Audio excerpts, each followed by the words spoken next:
do you think Albania has improved in the last let's say 8 years? That's how long I've been here. You must have seen some positive improvements along the way. Let's put it this way.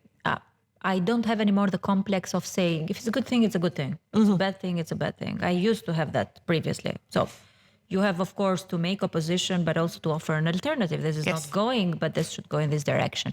I believe that Albania has changed. If it's improved, it's a different thing. What has changed for the better, I believe it's women representation. Yes.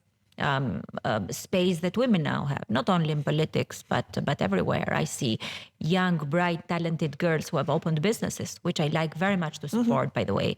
I have seen chairs, so presidents of boards, so chairs of companies who are actually giving a very good example. In politics, women representation has helped, but I am sorry that sometimes quota is being used also to bring into politics people who wouldn't go through that in that journey through a meritocratic process. And this is something that I think we should revisit. We should change how this representation reflects also the best of the society to be brought into politics, not just someone who raises a vote. So I have seen changes in this regard. I have seen changes also in the young generation.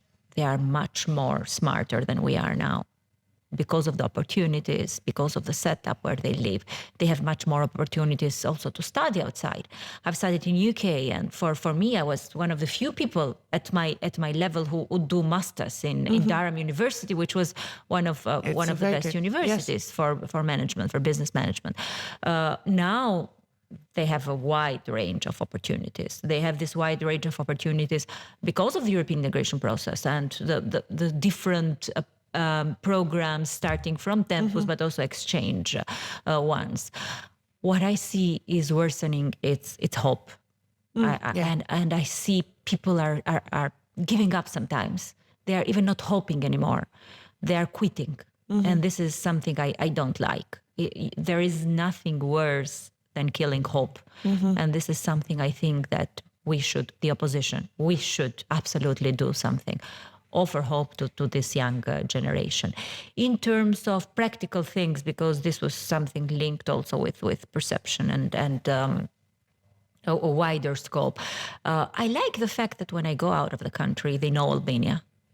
Yes. I like the fact that when I say to them that I was in South Albania, they ask me, "Oh, where did you go there, me or Himar?"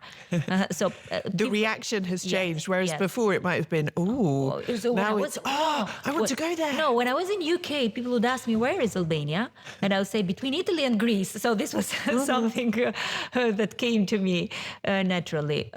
People are knowing the country, sometimes for the good reasons, sometimes for the bad reasons. As previous chair of the European Affairs Committee, I was not happy when you sit there and they read you these international reports about crime in Albania, about corruption in Albania.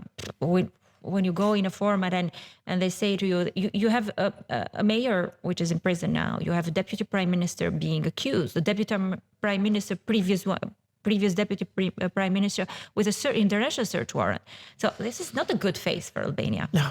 Albania can have a huge potential, which I am sorry to say is not being fully exploited. I try and, I work at Politico as well, and sometimes they publish stories and I'm like, because I'm an editor, but I don't have control over what stories are published or whatever.